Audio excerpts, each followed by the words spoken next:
Hello, James44 here, and welcome to my 10th anniversary Torchwood video featuring me and Tyler Sky123. Hello. Hello there. We're suddenly going to be going over the entirety of Torchwood, basically, talking about different bits that we've watched, listened to, read maybe. Basically, I'm going to start with how we got into Torchwood. So, Luke, if you want to tell that the first bit, how did you get into Torchwood itself? Well, I was sort of interested at the time it was on TV, but I was quite young at the time, so wasn't allowed to watch it. But I did get to watch like a couple of episodes, and yeah, they were all right. I can't exactly remember what they were, but I'm pretty sure one of them was Meat. I think. I think is it called Meat? The one with the giant alien shark type thing where they're taking the meat off it and whatnot. Yeah, the one where Reese finds out about them.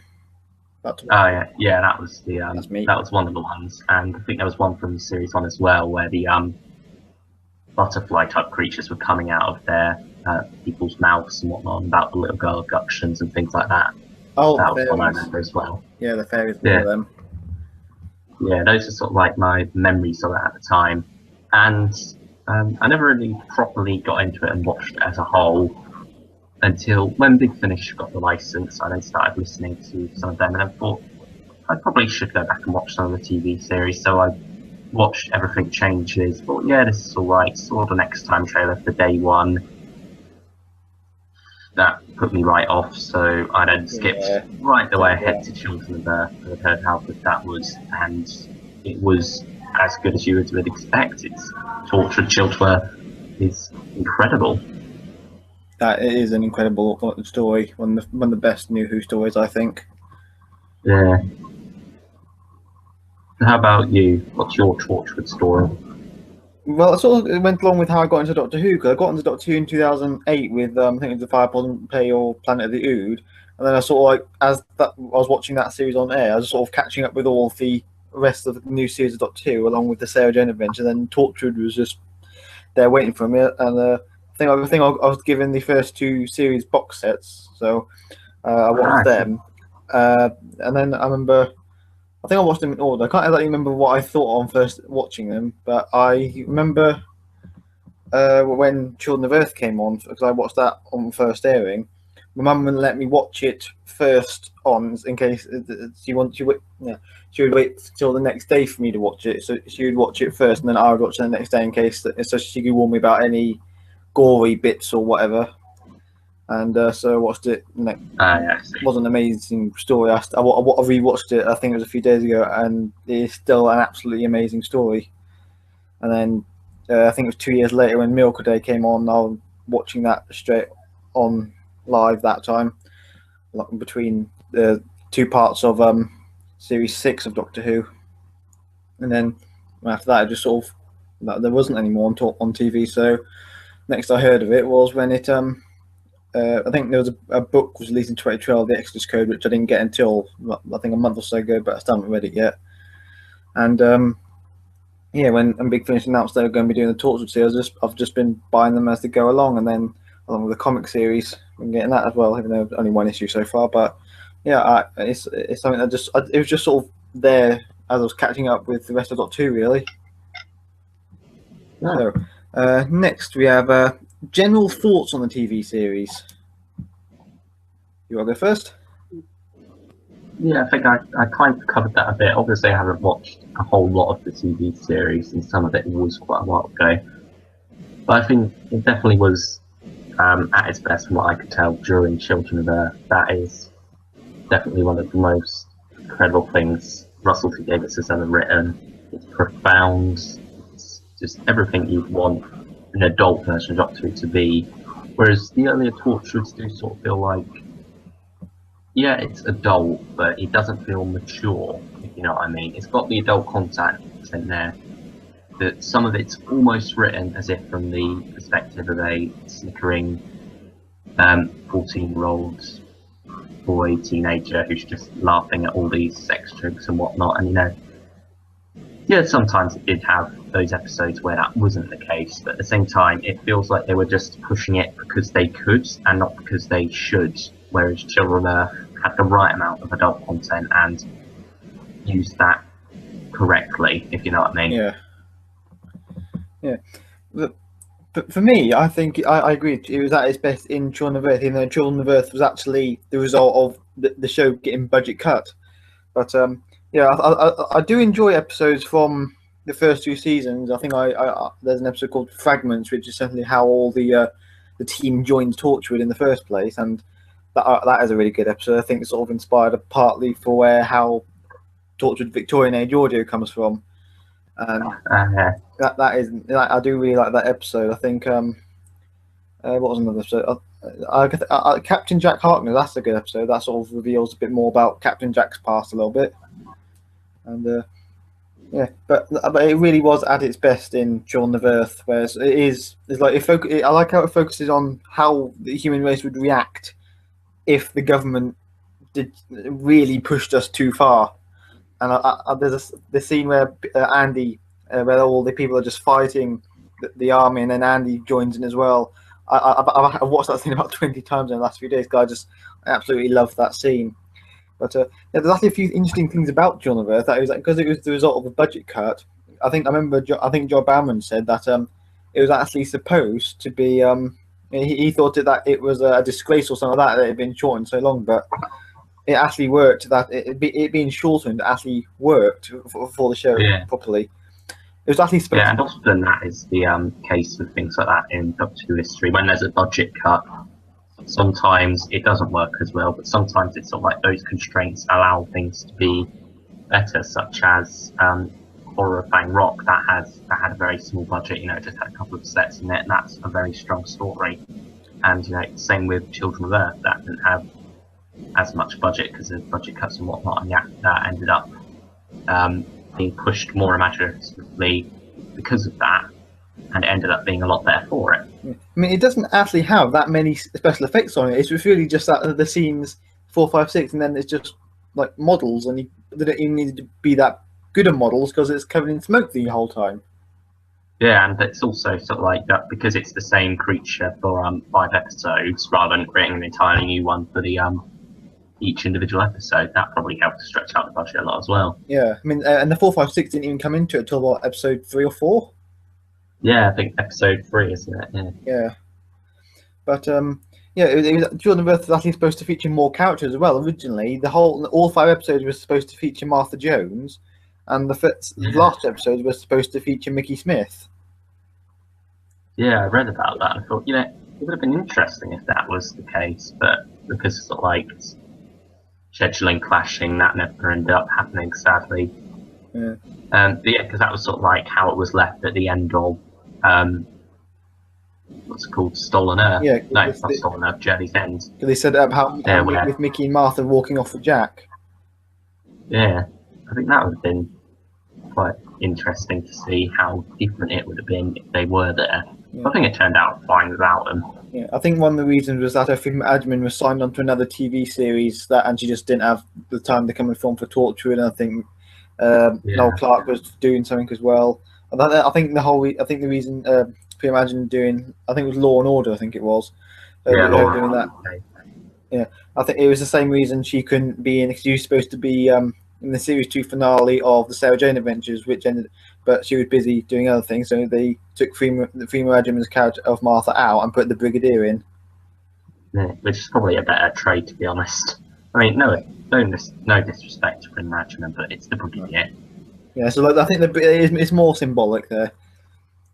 Yeah, and it was nice to get that final appearance of him, but anyway. It's not Sarah Jane we're here to talk about, it's Torchwood. No, yeah, Torchwood. You haven't watched Miracle Day, have you? No, I haven't. No. Yeah, Miracle Day. It's they sort of tried to do it because it was a co-production between the BBC and Stars Productions in America. Yeah. And I think Russell's trying to do sort of something similar to Children of Earth with more of the long story, instead of just individual episodes. That spread over 10 rather than 5. Yeah, I think that was sort of where it went wrong. It was a good story idea. It had good plots behind it. It was just stretched so far to the point where some episodes were just. I think there's one episode which is essentially where essentially it's set all entirely in the past, talking about what Jack did at this point in time with this person, just so they could have that person as an older man in the next episode. So it was just they were essentially just stretching the series out to try and fill Yeah. the episodes. I think also funny thing about it is, even though I haven't watched it, I know that it's called Miracle Day. That it's spread out over the course of it's called several It's set over the months. course of several months. Yeah, and I think it could have been interesting to actually have done Miracle Day as a day, like each episode to be exactly the time it would take, or more or less. You know, you've obviously got to have some bits cut away and whatnot, but you know, have a 10-hour story. Yeah, like That literally like is the whole 10 story takes hours. place in one day. Yeah, I think that would have been because Children of Earth that took place in 1 week, with each episode obviously being day 4 and day 5. So I think it could have been interesting to see Miracle Day have that sort of approach to it, or at least a smaller approach than several months. Yeah. There's one episode actually goes from the end of this episode, and then the next episode actually starts with several months later, or so many months later. So, Yeah, but that's part of the reason that it didn't get received as well as it could have done. I mean, the final episode. I think the final episode is a really good episode. It probably would be in my top 10 episodes. And the music, I assume, done by Moe Gold, is absolutely brilliant in that episode. There's like the big finale scene. I think is absolutely amazing there. I absolutely do love that scene. Ah, cool. Do you have you heard what happens to because obviously the main two Torchwood characters are Jack and Gwen, but they also have Reese there, and they also have two new characters called Rex and Esther. Oh yeah, I do know what happens there. I did sort of read up spoilers. Yeah, so you know what happens to Rex at the end of that. Yeah, and that becomes sort of like Big Finish might pick up on. Yeah, that's sort of the thing that really annoyed me about how they ended Miracle Day, because the Children of Earth, they ended as if that could be the finale of the series. The series could end there. Everything's tied up. It can end there. Yeah. And then they commission another series. Like, oh, okay. And then they do that series, and then they end it in a way that is like it sort of has to continue, but doesn't. That really annoys me. I know they did a few audio books, BBC, set afterwards, but none of them actually feature Rex, I think. And they also did a book, The Exodus Code, written by John Barrowman and his sister. I haven't read that, but apparently that features something about Rex going back to working with like a head of the CIA or something, whoever he was working for. But I don't think it ever really explains the whole immortality thing that he gets. No, I think while we're on the topic of Torchwood ending there's obviously been talks of John Barrowman saying he's trying to get it back. So should we discuss those quickly? We'll save that for the end, because that sort of goes because the last bit of it is the hopes for Torchwood in the future. Ah, okay, yeah. I won't push forward on that then until the end. Okay, so But I think we'll go on to the next bit then. It's This is probably going to be a very quick topic, because I know that you've not read these. Is thoughts on the comic series? Yeah, I haven't read them. Yeah. There's only one comic out so far, and it is really just sort of like setting up the whole thing. It's set in the same continuity as the Big Finish audios, although the big connections aren't there yet. But I think they're coming in a later issue. But yeah, it certainly just features like all the setup. Like there's several scenes that really make no sense at the moment. It's just like the last 5 pages are really all that you need. Is that there's with Gwen and Jack. But yeah, it's a decent comic. I'm looking forward to getting the next issue. So yeah, we'll go on to the next bit. Thoughts on the Big Finish series? I think this one we'll go through each audio individually and talk about them, and then we'll talk about the whole range overall. Yeah, okay. The Conspiracy. What did you think of The Conspiracy? I thought that was a very strong start. It's interesting that it sort of like has that narration style, although obviously there is a reason for that narration style. But then they went on to completely give up on that later in this, like immediately following that. But nevertheless, it was quite interesting to see that when they were finding their feet with this, and it's also sort of like setting up a bigger story as a whole with the whole committee plot line and whatnot.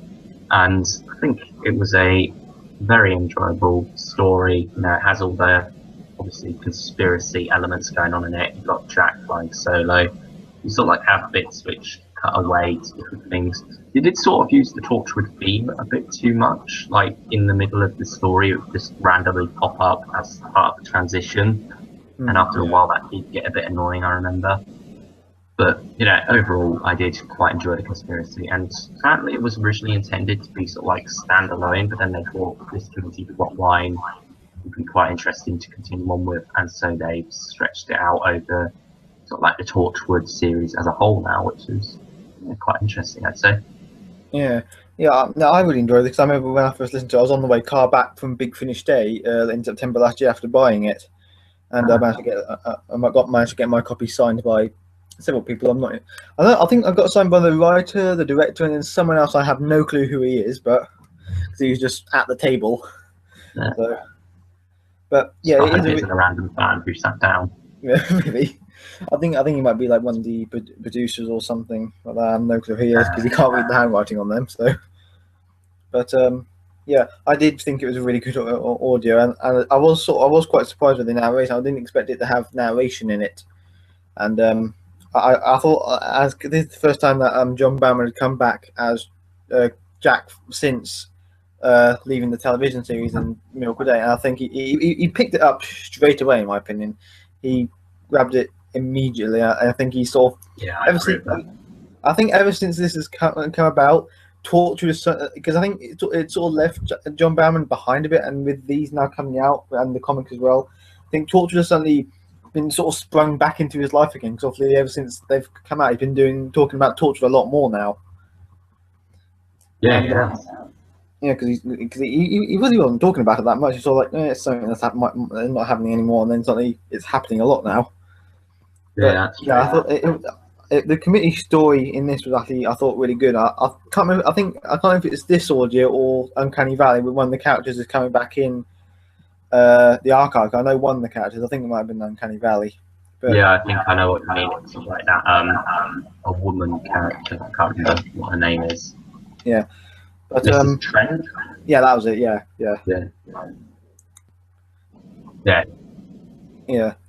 Yeah, one thing there was a reference in Conspiracy which I found quite nice because that internet guy he gets sort of hung off the construction of Sky Point, doesn't he?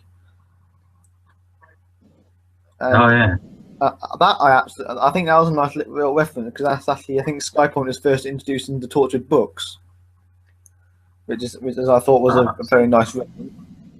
Because that's what I like about Torchwood, is that unlike Doctor Who with its comics and books and all that, it's like the continuity can be very confusing. Whereas Torchwood, it's sort of like everything weaves together perfectly.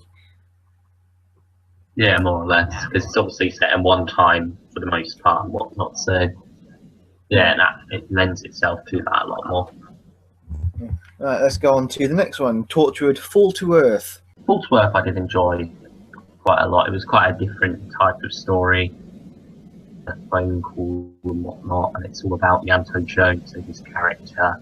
And yeah, it's hard to say too much about it without spoiling it. But yeah, I'd say it's a very fun story and very interesting to listen to. Not my favourite, I'd probably say. I think it is a bit overrated, but I'd say it is very, very enjoyable nevertheless. Yeah, I mean, I absolutely love this audio. This is actually one of my favourite Big Finish audios in general. I absolutely adore this audio. It's like the Torchwood range in the whole is just absolutely brilliant, but this audio is like I think it's in my top two. It's sort of borderline with Broken. I absolutely love it. I think Yanto Jones, as played by Gatto, he just went back into the role, and like John Barrowman did, he went straight back into it, and yeah. He was absolutely brilliant because I think Zeynep, played by Lisa Zahara, I thought she was really good. But I wasn't sure because I think there's a bit at the end that's sort of really sad, and then it's revealed that it's not sad and all that. And I thought that I didn't like that too much. I really like that scene, and even though she's not actually credited, Lisa Bowerman is actually in this audio as well. Oh yeah, she plays the computer voice of the what's it called, the answering machine sort of thing. Yeah, that was a nice little cameo role for her. Yeah. So yeah, I do really like this audio, and I look forward to hearing more Yanto in the future. Next one, Forgotten Lives. You want to go first? Yeah, I think I quite liked Forgotten Lives. It sort of like stepped down from the last two a bit, but nevertheless quite an enjoyable story. Sort of like having those hard emotional decisions and sort of like moral questions that Torchwood often has. You know, it's got quite a few interesting moments. Um, I'd say some parts did feel a bit rushed, like they were going to the what's it called, old people's home, they go away, then a bit back. That did feel a bit rushed, but overall it is a enjoyable story. Yeah, yeah, I do like this story as well. I think it's probably like number 3 on my list of the top audios. But yeah, I thought that Eve Miles got into her role really well as Gwen again. I couldn't even, it's like I couldn't even tell that she'd been away, and this is the only audio that Kaya Owen actually gets a proper role in an audio so far, because Yeah, he had a sort of cameo made look, but he really wasn't in it that much really. And I think he could have probably done to having a small role in more than this as well, but on to that in a minute. But I did enjoy this audio. I thought having a certain character appear, but not having to have the actor there. I thought the way they did that was very clever. I did like that because the concept they use for this is actually because it's the concept they use for this is a story element that I'm a big fan because it's sort of a body swap type thing, and I absolutely love body swap. I think that's a really good idea. I love different types of body swap. So yeah. I'm that's what interested made me in quite when they happy. take that in the future, because that's been left on a bit of a cliffhanger that hasn't been answered yet.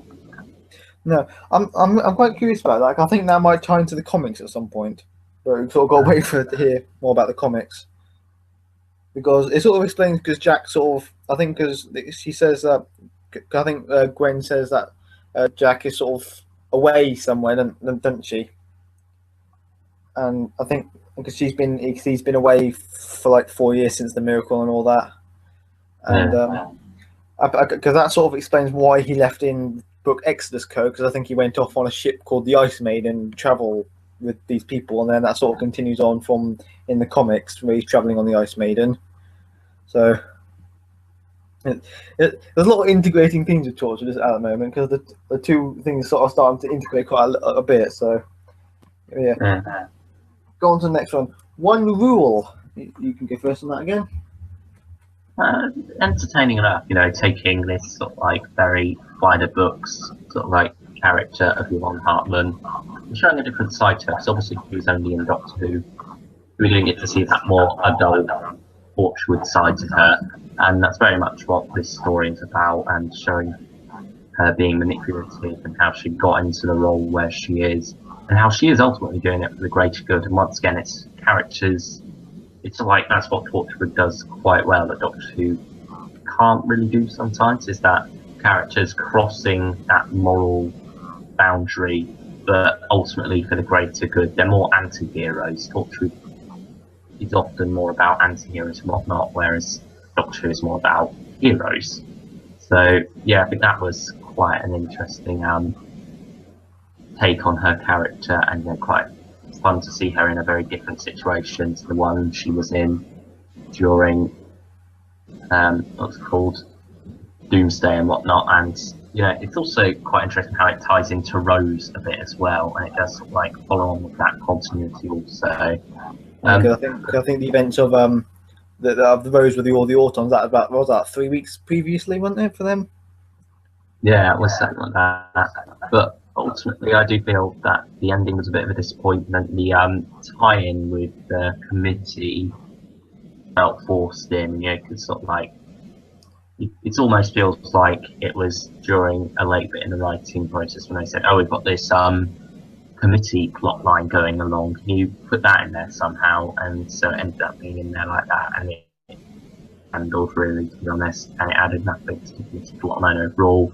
It ended up just serving as a reminder to say, "Oh, this plot line's still going on in the background, by the way," and it sort of doesn't really add anything to the overall committee plot line. And we then get a couple more episodes like this later that have that same thing of bringing it up, but not actually adding anything to it. Yeah. Yeah. I enjoyed this audio. I've enjoyed almost all of them, and yeah, I thought it was nice to have a story set in Cardiff. And one thing that I did notice, but again, Yvonne Hartman, played by Tracy Ann Overman, was whereas the other Tortured members, Jack, Yanto, they played the role, but they hadn't been away from it as much, and had more time to play the role. Whereas Yvonne, she'd only played that role once. She only had one time playing that role. I thought that she coming back was she did really well in it, having only done it once before. And Yeah, I remember when they announced this. I think we got the announcement of Jack, Yanto, Gwen, and Reese, and those were expected. I think the next one we expected to get Tosh or Owen or someone like that, and then they announced Yvonne, and that was sort of like, oh, that's like we didn't. No one expected to hear her. And I think faced them when they announced the War Doctors, because we sort of expected to get the 10th Doctor, but we didn't expect to get the War Doctor.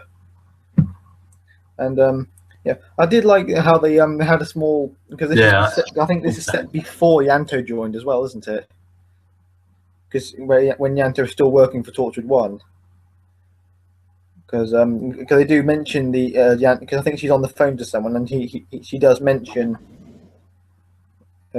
she does mention she mentioned Yanto and the sphere, all the things that sort of tie into other parts of the Doctor universe. Yeah, overall a good story. I did like how she was sort of she was trying to protect these sort of two possible future mayors of London. And one thing I think would have been, I think at the end she sort of saves this guy from, or says that you will become mayor and you will report to me about anything that happens with the Doctor when he returns. One thing that I would like to see following this audio is, because we know he becomes mayor, but we know he doesn't last more than a year or so, because obviously that Celine takes over from him in Boomtown. Yeah, I would have thought like a nice little tie-in maybe to that might have been quite nice to have in there as well. It's sort of like this happened as well. Yeah. Well, obviously that there might be something continuing that in Torchwood 1 before the fall, but probably there would have been the place to do that. But oh well. Yeah. Uncanny Valley then. Yeah.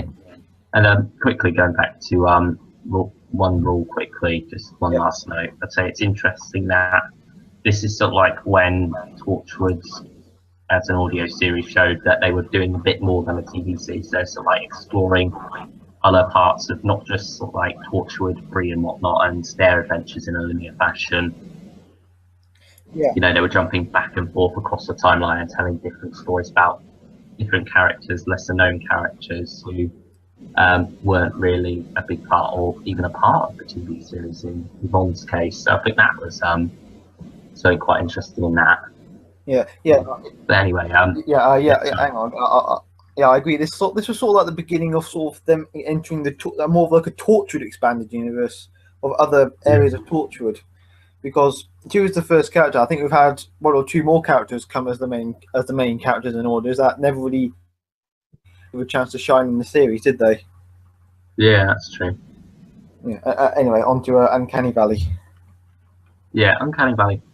I would admit, first time I listened to it, well, when I heard about what happens in it and sort of like, you know, obviously there's a sex scene in it and whatnot, I wasn't too fond of the idea of that. I thought, oh, it's going back to that whole season thing of it being quite immature and whatnot, and just doing this stuff. But actually, when I listened to it, because it's all about this the Uncanny Valley, obviously, and that sort of like thing where something's almost human but not quite, so it's very creepy.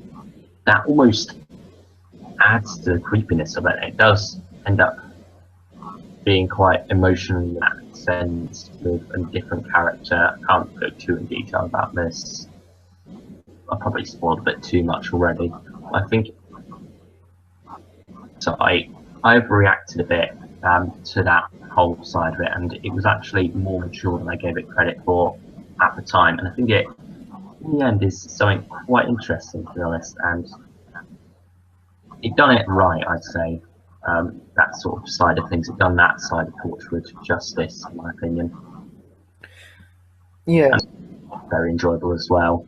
A bit too much sitting around, not doing much, but it's still enjoyable. yeah, I agree. Enjoyable story. Sort of a slow. It sort of gets a bit slow until about halfway through, and then it starts to pick up a bit after that, and then it actually gets to the good stuff. And then, yeah, a lot of people were saying about that sex scene. It's just like it's not like in the TV series where like you'd have uh, Gwen and Owen doing it like for no point in it, and then that whole with Jack and Yanto, like it wasn't just like this is just a thing that happens in the show. The sex scene served part of the plot to try and get someone to stop something else.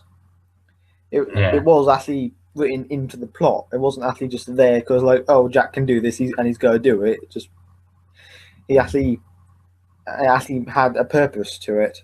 But one thing I do want to talk about is the cover of this story. Yeah, I just remembered that. That was a bit. The cover has no relevance to the actual story. Yeah. I think the next one actually has a little bit about that as well. But yeah, because it actually features like robot Jacks, even though there is no robot Jack in the story. Yeah, I think ultimately it sort of like shows what could have been a more interesting story than what we actually got. Yeah, I don't know if like whoever, I can't remember who did the cover. I don't know if it says on the inside cover complete design. I can't see cover artist anywhere, but Rebending. yeah, I think he was sort of given the sort of the idea of the story, but and maybe sort of got the wrong end of it and created the cover. And by the time he realized that it was not quite accurate. It was too. They didn't have time to change it. Yeah, I was quite disappointed by that because the cover sort of like paints a more interesting story than the one we ended up getting. Yeah. While that one's still quite interesting, I feel I would have preferred the one that the cover sort of portrays to us. I mean, it's on its own. It's a good cover, but it's just not relevant to the audio. Yeah, which is a shame. And so it's around Rule 1 actually, not Uncanny Valley, where they started doing this sort of like this nice flair to the covers. I mean, the first three covers were alright, but they've got sort of like the bland quality about them, if you know what I mean. Yeah. They sort of like don't have as much punch to them, whereas from One Rule onwards, they've sort of like got this nice high quality feel to them. It's hard to explain, but can you see what I mean? The difference between the covers before and after. Yeah, and that sort of continues on the committee one. That's sort of like continuing off where One Rule left off, didn't it? Yeah. Yeah, and that's the one that has the character of Miss Trent. That was in one scene that's going to be turning up in the Torchwood archive. Yeah, because obviously she ties into the committee plot. Yeah, and according to Vortex, the Big Finish magazine, the Torchwood archive is going to be the story that sort of rounds up the Torchwood committee story arc. Yeah, I'm not too sure how I feel about that. I guess I'll wait and see how well it does tie up that arc. But ultimately, the committee story arc does feel like it's been a bit of a disappointment to me in some cases. Yeah. Right. You continue. No, I've finished anyway. Yeah. Okay. Tortured more than this. You'll go first. Yeah, this was my first Torchwood audio, and it's one of my first dips into the world of Torchwood, and so it's sort of like got a special place for me for that one because it just come out. So I decided, what the hell, I might as well get this to listen to while I was taking the train back home. So I listened to it, and I did very much enjoy it. It didn't tie into the committee plotline or anything like that, so that's part of the reason why I picked it up. Because I think I'd asked you about that beforehand, actually, about whether or not it ties in. Yeah, you asked me if there was anything you needed to listen to beforehand or something like that. Yeah, and you said it was fine to listen to on its own, so I went, okay, I'll give this a listen, see how well Torchwood. Yeah, I did very much enjoy it. It was a very action-packed story. It also had a lot of emotion going on as well there.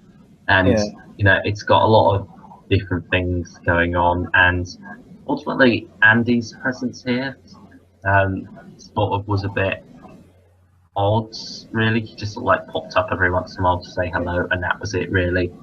It was entertaining enough, but ultimately I feel that it wasn't really too necessary. But other than that, I do very much enjoy this story. It's got a lot of it's sort of like many different stories rolled into one. You've got it's a day in the life as a Torchwood employee, really, and it's about Gwen starting up again and As you said at the end of Forgotten Lives.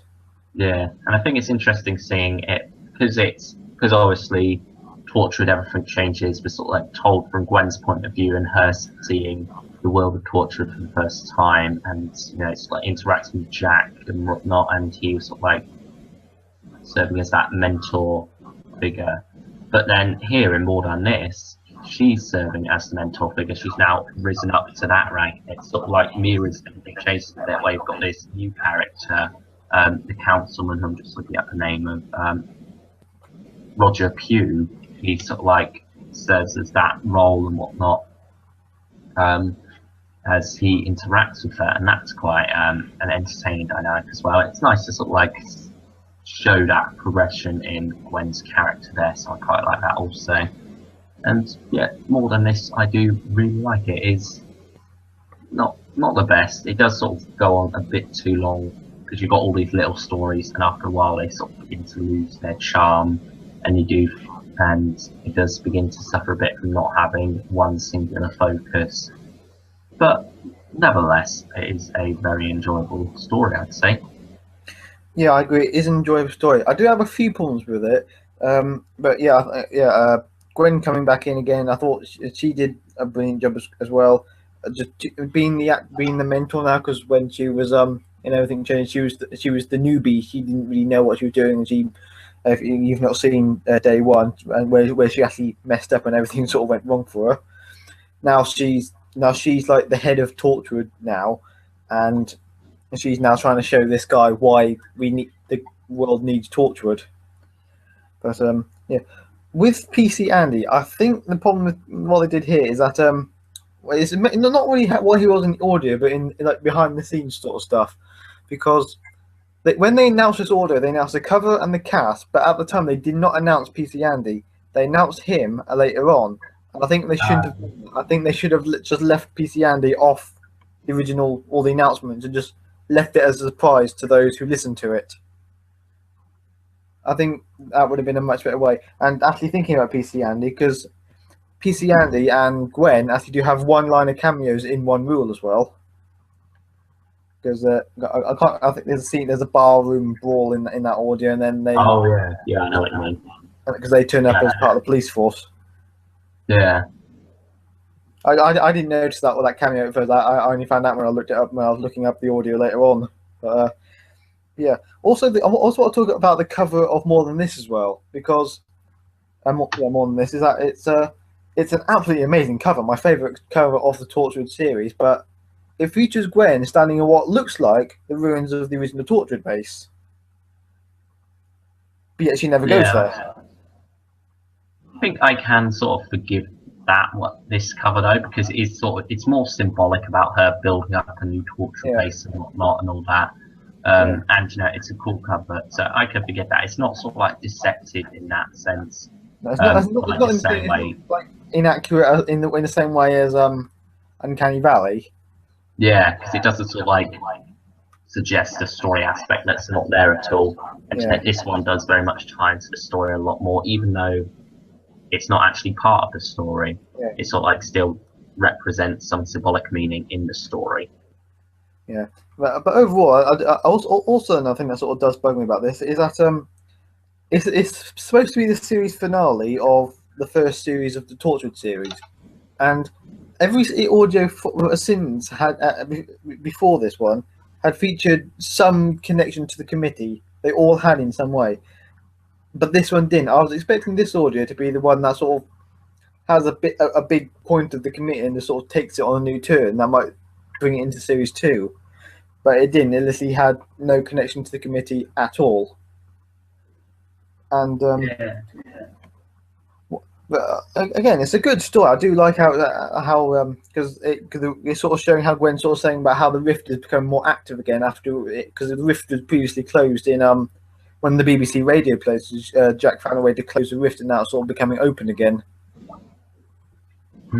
But yeah, that sort of like presents an interesting mystery. But on the topic of it being the finale of the first series, I'm okay with it, to be honest, because it was series 2 literally started right after it. There was like the same amount of wait between episode 5 and episode 6 as there was between episode 6 and episode 1 of the next series. So yeah. I could personally forgive it for that, because it is just very much done as a batch, and then you've got a second batch following that up. Yeah. So yeah, well, technically it is the finale to the series, you know, because the next series is starting straight after anyway. I don't think it really bothers me that much. Yeah, I think they've sort of started to move away from it being like a series 1, series 2, because they announced the next lot coming out next year, and they've not actually classified it as like this is number 3.1. They've just it's done how it's done on the actual physical releases now, and that's another reason why it doesn't bother me as much, because it is credited as 6, and then the Victorian Age is credited as 7, rather than being 1.6 and 2.1. Yeah, I think that's sort of a mistake they made, sort of when they announced. I don't think they quite imagined how. I don't think they. I think they visualized it like the stories, but I don't think they visualized the how they would release it properly. Yeah, I wonder if they're going to go back and change them on the Big Finish website to say 1, 2, 3 rather than 1.2, 1. Whatnot. It seems to me like they're trying to at least do it in the same way that they do the big Doctor Who monthly range. They're trying to do like this is like a Torchwood monthly range. Yeah, exactly. That's like how I view this, to be honest. Yeah, but yeah.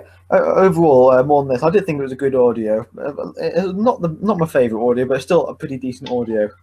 Right. So on to the next one. Torchwood, the Victorian Age. Yeah, and this one obviously had Rowena Cooper playing the role of Queen Victoria, who was previously played by a different actress who I can't remember the name of. I know she was also in ones as well. Pauline Collins, is that right, Pauline Collins? Queen Victoria, Rowena Cooper. No, I mean in the TV series it was Pauline Collins. I'm not sure we played it on TV. Yeah. Well, anyway, that's not important. Yeah, Rowena Cooper does a wonderful job as the character of Queen Victoria, and she interacts wonderfully with John Barrowman.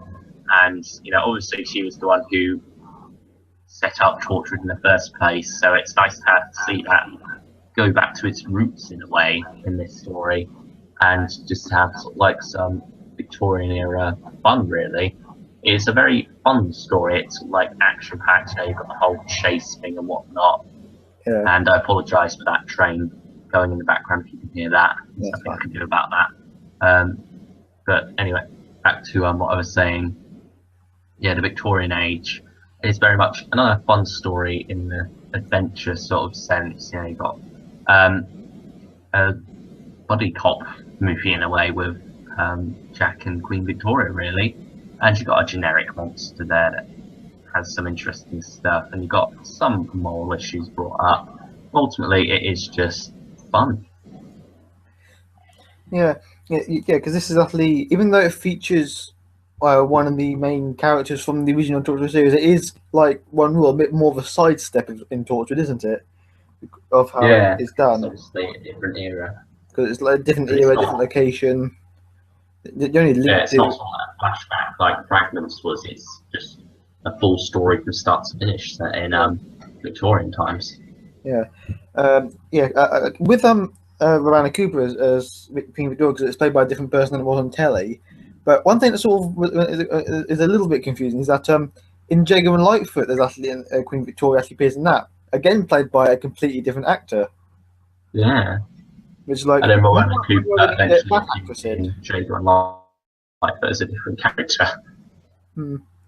But and there's actually a reference to Jacob and Lightfoot in the story. I think there's when Jack is explaining to Queen Victoria all things that Torchwood has helped stop is an assassination by her by clockwork droids or something like that. or not Clockwork, Waxwork Droids, and that Torchwood stopped. I was like, but I remember reading about that in Jaguar Life because that was actually a Jaguar Life for audio. And I remember reading about that. I was like, don't take credit for Jaguar Lightfoot, Jack. That's not you. That's on the other range. Yeah. But yeah, it is a good story. I do think Rani Cooper played Queen Victoria really well, and how because she's worried about when she has to hand down the throne to someone else and who is going to rule the country after her. And Yeah, that's quite an interesting side to her. Yeah, and because we also got Jack. I think Jack's, even though Jack's in Torchwood London, he's not actually running. I think he's just visiting for to help with the Queen's visit to the Torchwood Institute. Yeah, I think that was mentioned in there that he's just passing by. Yeah, I think, and at the end he was actually offered the job of being head of Torchwood London, and he says no because he wants to go back to Cardiff. Because obviously the whole reason he joined Torchwood is so that he had something to do while he was waiting for the Doctor to pop up again. Yeah, that's true. So yeah, it's actually one of my favourite audios in the Torchwood range. I do really like this audio. I think I've listened to it quite several times now. Also, I think this is actually the first time in the audios that we actually hear Captain Jack's theme in the audios. Oh, that's interesting. Because I think it was that scene where he's about to he's walking by himself through the London Underground to face the monster, and then they play the music. Ah. I think they've used it in other audios since then, but I think this was the first time they actually featured it. Yeah, presumably that would be what's it called? The other one that has Jack in it, Broken. Yeah, that's it. Yeah. They used that. I think they used that when what's his name? Yanto was off to go and save him. Yeah. We'll get onto that in a minute. Zone 10 next. Yeah. It was obviously Tosh back in action, and it's a cover that's not deceptive. It does actually tie in there a lot, and it's quite a nice cover as well. You've got the whole Torchwood Arctic gear going on there, and also it was quite an interesting story. I feel like the explanation for what was going on with it was a bit cheap. I kind of want to say, but it's not bad at all.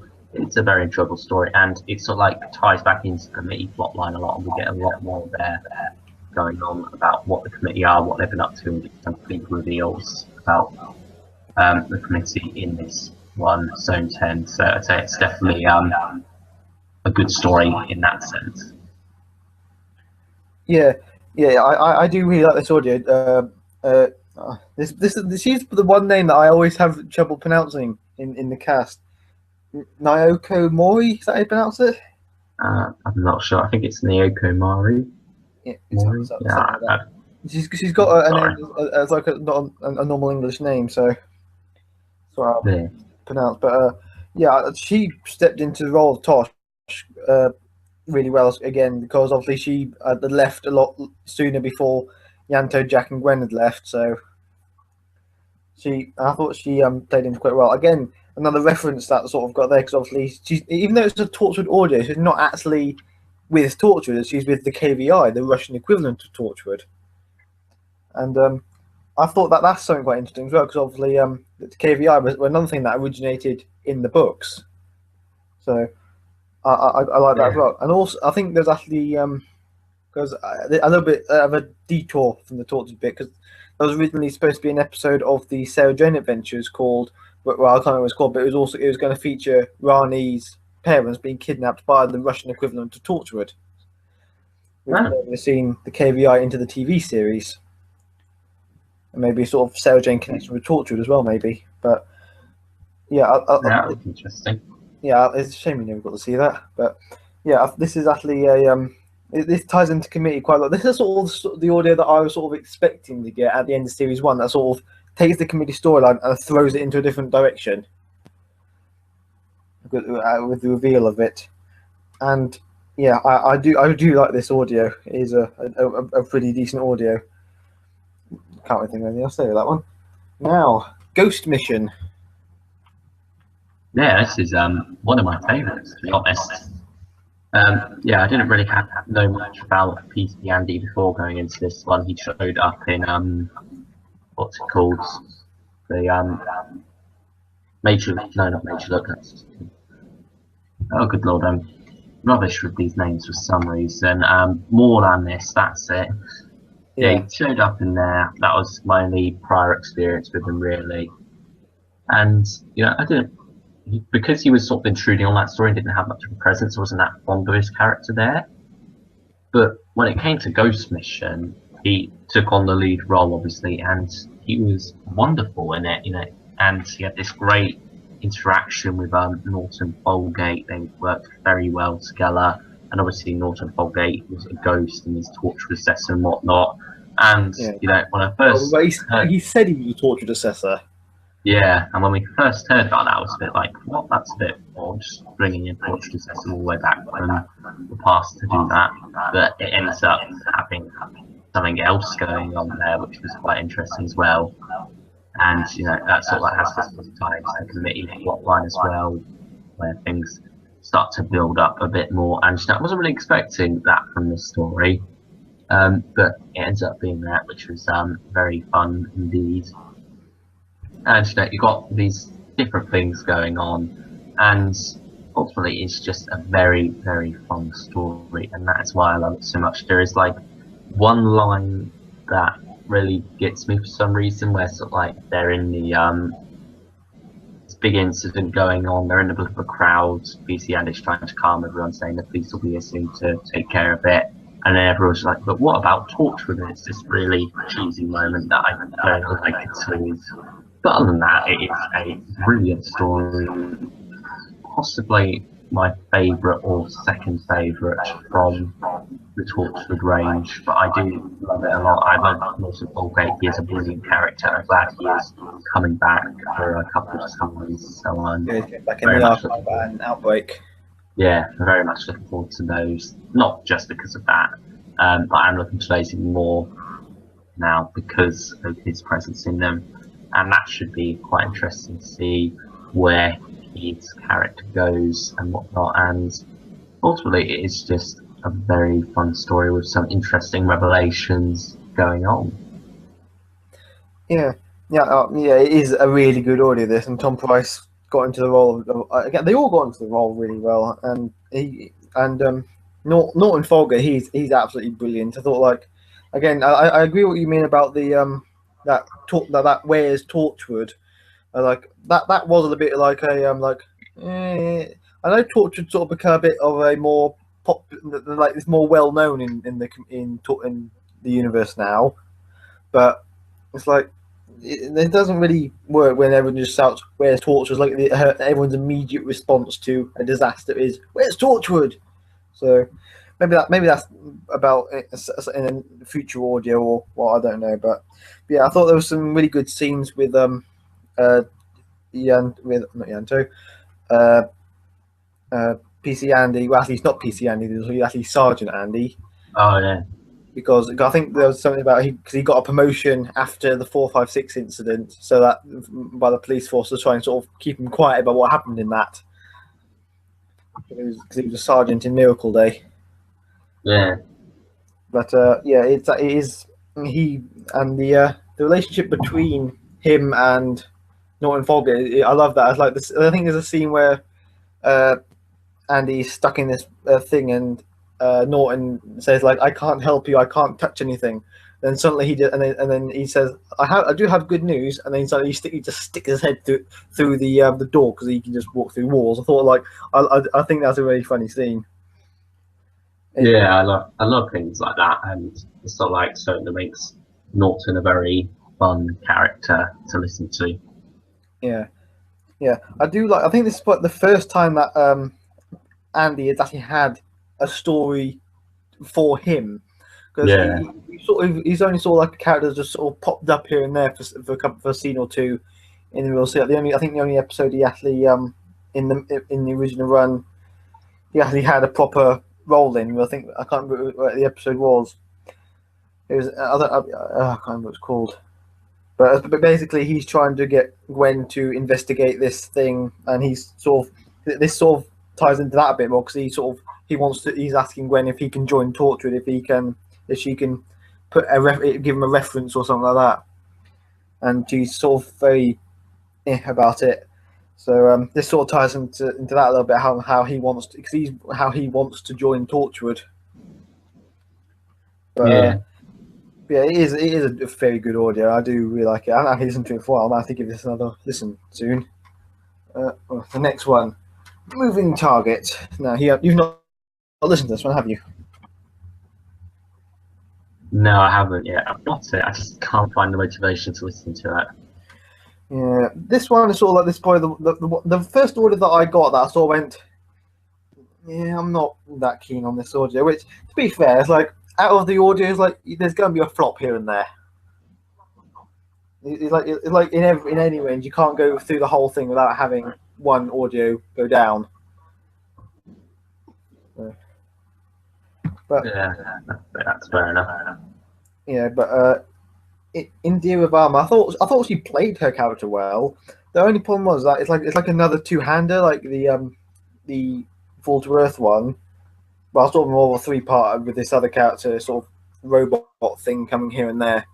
But I actually find it good because she's trying to protect this other character, Alex, from being killed by these aliens that have chosen Earth as sort of like a sports hunting ground. And there's a small reference to the committee in there as well. But I actually struggled sometimes to work out who was talking, if it was Susie or if it was Alex. And I see. that was a bit of a problem for me. So, yes. And then the ending, it was more like Susie found out like this is how to solve it. I'll solve that. I've done it. It's all like all this in about it's basically like a minute. So it's just like it's like it was just like she found out how to do it. She did it, and then that was the end. Like a snap, like that. It's like it just ended. That's a shame. It's like yeah, I will be listening to it at some point, but yeah, at the moment I just can't find motivation. Tortured Broken. Yeah, Broken. You say you're quite a big fan of this one. I'm afraid I'm it, but I do have quite a few problems with it, particularly when it gets into the second half. Oddly enough, that's where the plot kicks in, really, because very much the first half, it's all just about Yanto Jones and his character. It's very much a character piece for him. And while Jack's there, it doesn't really focus on him too much. It's very much about Yanto's side of the story and how he relates to Jack in that sense, about how there's this boss employee dynamic going on, about how that changes. And it's sort of like about what goes on in the background of series one. Yeah. I love that emotional stuff with Yanto towards the start, where it's about his reactions to all these stories and whatnot. It's quite heavy stuff, really. But then when the plot actually kicks in and you get the revelations in the second half, I just don't care for all that stuff, really. It just feels poorly done and almost unnecessary. It feels like they're putting a story in there just because it's a Torchwood episode. They feel like it needs to have an actual story to itself, but really just sort of like discussing his life with this character and whatnot. And I think that would have been interesting enough to just keep it going, really. And I think it could have been not sort of like a sci-fi plot story, but just very much a story about Yanto's life, about him picking himself up and whatnot. I think that could have been, they continue that on a lot more in the second half, really. But yeah, that's my thoughts on the story. Yeah, I do enjoy this audio, and I like you said about how it doesn't like actually need this whole sci-fi thing. There is actually an Iris Wild time audio that is essentially that. There is no actual alien invasion. There's no threat. It's literally just doing this thing, sort of annoying this man. There is no actual proper threat to it. It's just like this is a thing. But I do like this audio. I like the aspect of having the audio set, like, because obviously we saw the rest of the team's responses to these events on screen itself, but Yanto at the end he just sort of disappeared into the background, and sort of shows how Yanto was during these events, like after what happened to him after Countryside and what happened to him after Greek Sparing Gifts and these episodes. And I did think that was a very good thing. And they also managed to make it so they could have Jack's coming back to life ability without Yanto finding out, which he finds out at the end of series 1. And this is also the first time that the first proper episode of the Torchwood series that features two of the original members of Torchwood instead of just one of them, which is interesting. I do like how they did that, and it works quite well. I think a small cameo from Gwen in one scene might have been worth it, but on the whole, I do think it is a very good audio. It is one of my favourite audios, along with Fall to Earth as Yanto seems to have some of the best audios in my opinion. But yeah, very good audio for me. And now for the last one in the Tortured series, Made You Look. And I mentioned earlier that I sort of had two favourites between Ghost Mission and another one. This is that other one. I really do love Made You Look. I think it's a brilliant horror story. It's very unsettling, and it's some very interesting stuff going on in it, I'd say. And it's all. I did at first. I thought, they've introduced the monster a bit too early when it sort of like first turned up, but actually ended up working very well. It's got some, because it's audio, you can actually see what's going on, but there's some very dark stuff going on that sort of like that suggestion of it, sort of like it makes your mind run wild of what could be happening and all that fun stuff. And it's got some very interesting things going on. I feel like if I've got one criticism, it's that they probably spend a bit too long with the beach scene. But ultimately, I feel that it is a very, very strong story, a very strong horror story. You've got this sort of like quaint seaside town setting, but it's abandoned. You've got all this other creepy stuff going on, and the voice is very creepy as well. And it's sort of like the whole thing about it is, if you know, then it's not scary anymore. If you understand it, it's not scary anymore. And it very much self-references that, and it sticks to that, and it keeps it scary, which I think is very good also. And I think it's also interesting that they decided to release this one in August as well, because it's got the seaside setting and whatnot. It feels very seasonal in that sense that they've decided to release it at that time. Yeah. But that's nothing to do with the story really, but it's just a funny little side thing. And obviously there was sort of like that same bit of synergy, I guess you could say, in the main range with the Esther of the Damned, sort of like this Dr. Asimel going for a Spanish holiday there, and you've got that whole holiday thing going on as well. But yeah, you know what I mean. It's just a funny little thing going on there. Yeah, this I do enjoy this audio, and with the voice, and like I think he's credited as the darkness in this. Yeah. But as you're talking, it actually sort of dawned on me that he's sort of like the opposite of the Weeping Angels, because the Weeping Angels, if you can't see them, you're dead. Whereas this guy, he was like, if you can see him, you're dead. So where they've got to try and in Doctor Who, they've got to try and keep their eyes on the Weeping Angels the whole time. In this, you've got to try and maneuver without looking. Yeah, I think that's very interesting as well. And it's sort of like the same thing about the Weeping Angels, how in Blink, the Doctor there too much to explain all the stuff behind it, so it kept them quite scary, really. And so that's the same thing here about how there's no explanation, which makes the darkness scary. And it's not even got a proper name, it's just quotes as darkness. Yeah. But it's not actually quoted as anything on the story. I mean, he's never actually defeated in this either. It's just sort of because it ends on a cliffhanger, whether and I assume that's going to be picked up again or revealed at the end in Torchwood Archive or in the next series. So, because this also does briefly have a few scenes with Kaya Owen as Reese, and this is sort of like how I think they should have done it for More Than This with PC Andy.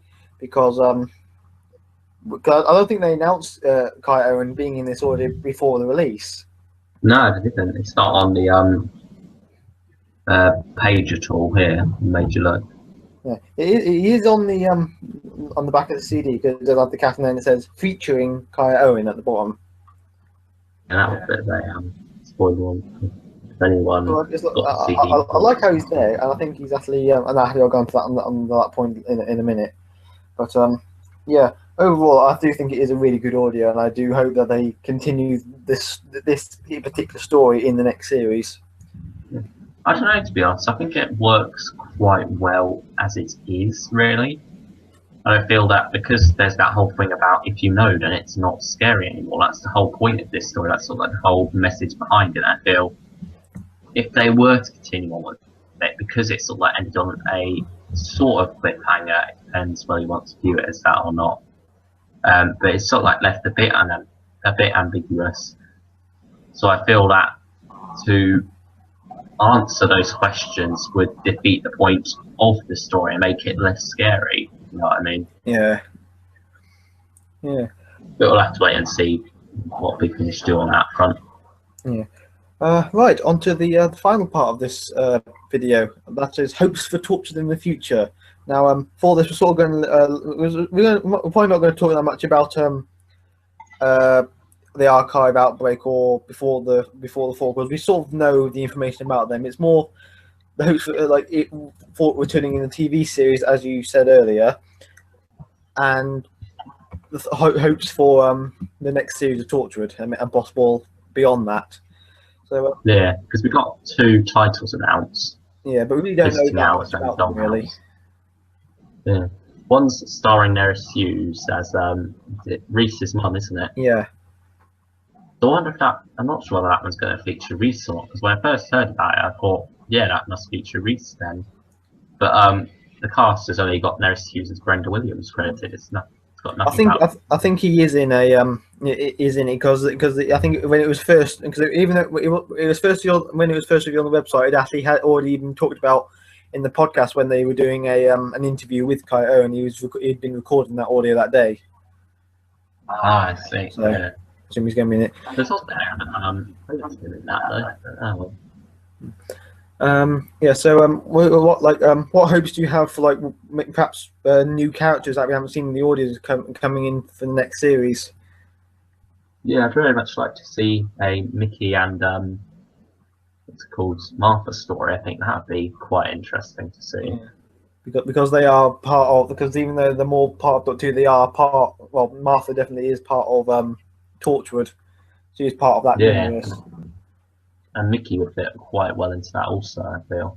Yeah, well, and married, so it's sort of like you can't have one without the other. Yeah, I think also different stories sort of take place in between Victorian times and present day with Jack. You know, there's sort of a whole century worth there to explore, really. Yeah. And yeah, I think that would be something quite interesting to see. Yeah, we also have this audio I can't remember what it's called, but it's like Torchwood LA. Oh yeah, the Dollhouse. Yeah, I wonder whether that's going to feature Jack or not. That's sort of like a 70s setting, I think. I think I heard some of that. It is going to be featuring Jack. I think one of the writers said about it on Twitter or something like that. Yeah, it's built that they're being quite secretive with the cast on this, because they haven't got Kai Owen credited visiting hours. They haven't got John Barrowman credited for the Dollhouse. It's a bit odd. Someone that I do hope that features in series 3 is Bern Gorman. I think that's his name, as Owen, because we haven't seen him yet.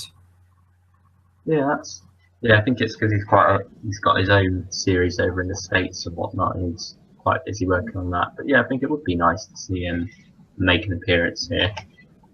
I'd also like to see Rex from Miracle Day appear, but I think there's actually a reason why a more legal reason why he hasn't appeared in any audios. Yeah, it's sort of Stars rights that might have.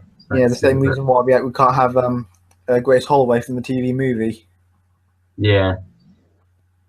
So, but the thing is, where was that agreement sort of with Fox? They really have Fox or Universe, whoever owns the character rights to them. they really have they cannot do anything with those characters. There is nothing they can do with it.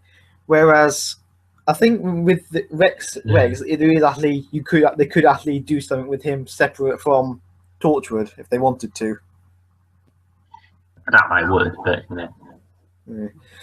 But yeah, who else would I like to see? I hope we see I hope that is a Kaya and audio, but and obviously we'll probably be getting Jack and Yanta and Gwen audios as well. yeah, they did sort of like that's like when on a road to nowhere and Yeah, Jack meeting someone who says no, and Yanto having another like character-based story. yeah.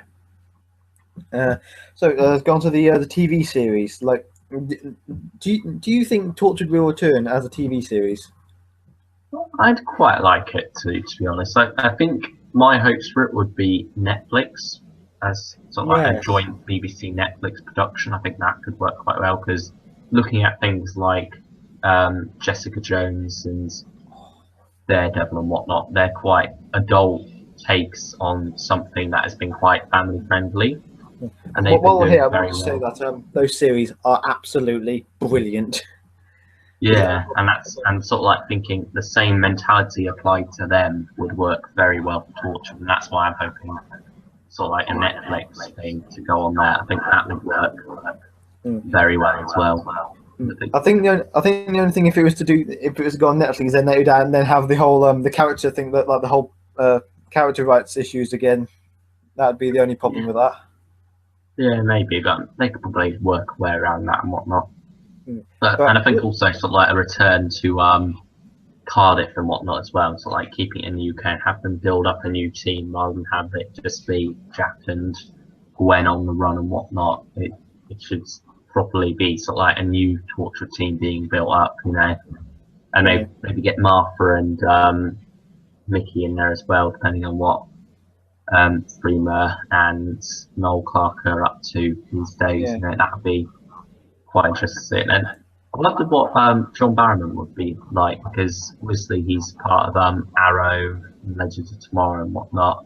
Well, from what They've I've got heard, is quite that the producers and writers of Arrow have said that if John ever wants to go and do more Torture, that they said they will happily write something and then so he can then go and film Torchwood. So yeah. the I guess it people now depends they're fully how supportive of Torchwood. So yeah. I guess it depends how long it would take them to film the Tortured stuff and whatnot. yeah, Maybe he'd end up being a smaller role because of it, but yeah, you never know how things will turn out. And then one other thought I've had briefly is that it's about Yvonne Hartman and how she's the head of Torchwood. She's got all this alien technology to hand for her. And you know, obviously, she very much wants to be the one in charge, not just out of selfish reasons, but because she believes that she's the most important. She's the one on top, if you know what I mean. And she believes that her the right vision and doesn't and fears what would happen if anyone else was in charge. So, with all this alien technology, would it be feasible to say that she, just in case of anything happening to her, might have cloned herself, put that clone on ice, and then intended that if anything were to happen to her, that clone would be woken up to then take over Torchwood. But obviously, because no Torchwood came about at the end of that, or at least Torchwood won when that clone never got awoken. yeah. So I think maybe that could be a story for Big Finish or even a TV series to tell. I think that's just a thought that I had rattling about in my head that I thought I'd get out there. I think that would be an interesting story to have. Yeah, yeah. I think with the I think Netflix would probably be a good spot for, but or TV or somewhere. But a big problem that it would have with bringing back on TV is its connection with the other media, with the comics and the audio, obviously because of how they've done it in the audios. It's sort of like if the TV series ignored the events of them, I don't think it sort of make them non-canon in a way because the audios are sort of they've sort of stuck within the television series and haven't really contradicted anything really. But Yeah, but they'd have to incorporate the events of the audios into the TV series. yeah, but in a way that would sort of like mean that if people hadn't been keeping up with the audios, they would still understand it. I think they can probably find a way of doing that. To be Yeah. honest, just sort of like have just say that Gwen's been off doing her own stuff, building her own team and whatnot, and sort of like maybe have it then to see what happens really, I guess. Yeah. Because we don't know where the audios are going at the moment with the new Torchwood team moving forward. That's still very much an ongoing thing, so we'll have to see how that turns out, I guess. But probably if Torchwood did start up on TV, it would very much they would have to do. I don't think they'd cancel the Big Finish license, but they would very much say you're going to have to stop moving forward, and everything that you release from now on is going to have to be free. It's going to have to be before Miracle Day or something like that. Yeah, they would be more they would be more restricted in what they can do. Yeah, I think that's sort of what happened with Big Finish when Doctor Who came up on telly, because they had like almost free reign with things like that before, and then but I think they've been a bit more restricted since they came back on telly. yeah, because remember they got asked to remove the Master from a story because he was coming back on telly and they didn't want it to conflict with that. So he was kind of being in one of the lost stories. But I think there was a similar thing with Davros. There was sort of like a boycott, I guess, on Davros. They were sort of like saying you can't use Davros at all. And then eventually they said, okay, you can use Davros again now, and that was the Curse of Davros. Yeah, another thing with Sarah Jane Smith, because she was in her own series, and then I think she had like one episode on TV, and I think that's like they were okay with that. Like, okay, it's only one; she's not going to be a recurring character.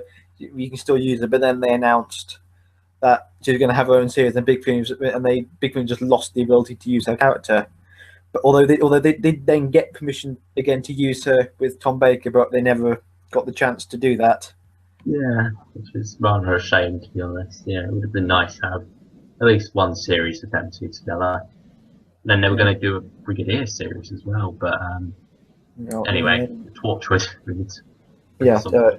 Yeah. One thing I think would be an interesting thing to do is do something a bit like what Primeval did, because what Primeval did, they had the main series and then that ended on a very annoying cliffhanger, and then they didn't bring that series back, but they sort of brought a spin-off of that back called Primeval New World. It was sort of like the same ideas, sort of like the same plots and whatnot. Like same characters as well, wasn't it? Yeah, I think it had it was like a completely new team of people with just one character popping up at the beginning and end. So I think something like that would work quite well with Torchwood. Like we focused on this part of Torchwood. Now let's do a series focusing on this part of Torchwood. Yeah, I think that could be quite interesting to do. But also, what I thought is that if it came on TV, would Russell T Davies be involved? Because he hasn't really talked that much about returning TV, because it seems to be all John Bowman doing all the bits for this, doesn't it? Yeah, that's true. I think Torchwood is very much his child in a way. It's because he's very much more an adult writer and whatnot. He's very much into that sort of thing more. So Doctor Who was more of while he did bring it back, and he does have quite a lot of strong ties to that. He's more of a fan of that, and while he did bring it back, he now only watches it. He doesn't really want to write for it because he wants to still be surprised by what happens when he watches it on TV. And obviously, he didn't make it. And then Sarah Jane Adventures, he didn't really have too much to do with that, and he was sort of like involved in it, but not too much. And Sarah Jane as a character wasn't his creation at all. But when it comes to Torchwood, Captain Jack was very much a creation of his. Even though Stephen Moffat wrote for him first, I think it was. Yeah, so like he actually first appeared. He actually first appeared in a Stephen Moffat episode. Yeah, but nevertheless, he was very much a creation of Russell T Davies, I believe. He sort of like he created the character and whatnot, and then gave those details to Stephen Moffat so he could help write for him and whatnot. But yeah, and then Torchwood itself as a whole organisation and whatnot, it's much more of his love child than Doctor Who and Sarah Jane Adventures are. So I think he's got very strong connections to that. So I think he probably would want to be involved in some way. I don't think he'd probably be like how he was in before, where he was like a writer, producer, and whatnot for it. I think he'd probably more be like sort of like maybe John Bowman being like the main head of the show, but with Russell T Davies sort of stepping in, sort of in the back, sort of just giving him pointers and like the rest, like he's doing with the Big Finish series. Yeah, I think that's probably. Yeah, it'd be Because it does interesting seem like John actually. if it does come back, it is going to be John Barrowman who's the head of it. Because we know he's a writer. He's written books and comics and whatnot. And I think this would probably be like a good chance for him and his sister to sort of have a dive into the TV world. Yeah, I think they need to do an audio one first though. I think they did sort of tease that a bit in some of Yeah, the extras and whatnot. That John Barrowman would very much be up for writing a Torchwood audio with his sister, and Big yeah, Finish would very much be open to having him write one. And maybe that's the one that's coming up that they mentioned maybe, for series 3, the draft one. possibly. But yeah. So in terms of like beyond the TV, in the audios, beyond the next series, like perhaps like an idea for box set, like a more bigger story. Sure. Maybe if they get Vern Gorman back on board, they can sort of like have a box set with all 5 of the original cast. Yeah, I'd like to see like a series 3 style.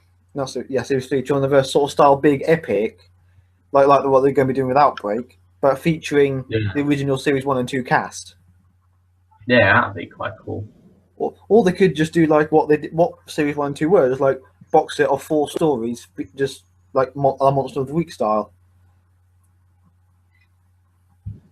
Yeah, that'd be good. But yes, I think that's about everything for now. I think we've pretty much covered the entirety of Torchwood from start to Yeah. finish. I think we sort of left out the books a bit now, but I don't think either of us have read any of the books. So, There, very so yeah, we've done our bit. We've done our broad sweep over Torchwood. yeah. Right. So thank everyone for watching. This video turned out to be quite a lot longer than I thought it would. So Yeah, thank you for watching, and thank you for watching, everyone. Train Fan 44 out.